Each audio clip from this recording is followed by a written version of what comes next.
Hi friends, welcome to Kathir voice. நேற்று பராசக்தி படம் release ஆகி சக்க போட வசூல் மலையில் பயங்கரமாக போயிட்டுருக்கோம்ல. அப்படி நான் சொல்லலைங்க.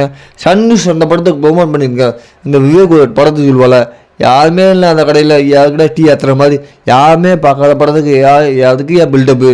இதில் வேற இந்த படத்துக்குள்ள பயந்து ஜனநாயக படத்தை தள்ளி வச்சிட்டானா பெருமை வேற. என்றைக்குமே தளபதி யாரோட பயந்து பின்வாங்கின பழக்கமே கிடையாது. உண்மையிலேயே ஜனநாயகம் படத்தை தள்ளி வச்சு நல்ல விஷயந்தான். மறைமுகமாக பிஜேபி தளபதி விஜய்க்கு ஒரு உதவி பண்ணிக்கான்னு தான் சொல்கிறோம். ஏன்னா இந்த பராசக்தி படத்தில் பார்த்தீங்கன்னா அப்போ காங்கிரஸ் ஆட்சி தான் 1965 காங்கிரஸ் இந்திரா காந்தி தான் ஆட்சி பண்ணுது.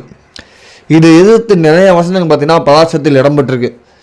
இப்போ இந்த பிஜேபி என்ன பண்ணிங்கன்னா எப்படியாவது திமுக கூட்டணியிலேருந்து காங்கிரஸ் பிரிஞ்சு சண்டை போட்டு கூட்டணி இல்லாமல் அனாதையாக இருக்கணும் அப்படிங்கிற மாதிரி பிஜேபி மறைமுகமாக உதவி பண்ணிருக்கோம் அப்படிங்கிற மாதிரி எனக்கு தோணுது.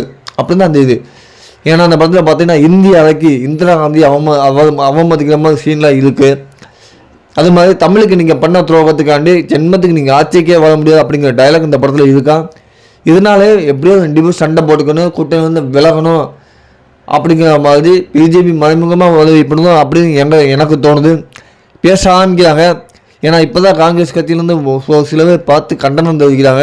இனிமேல் தான் தெரியும் கூட்டணியில் திமுக கூட்டணியில் காங்கிரஸ் இருக்குமா என்னது போக தான் தெரியும். ஸோ கடுமையான விமர்சனம் பயங்கரமாக சோசியல் மீடியாவில் அடித்து துவச்சிட்டு இருக்காங்க பாபா சிவகார்த்திகேயன்.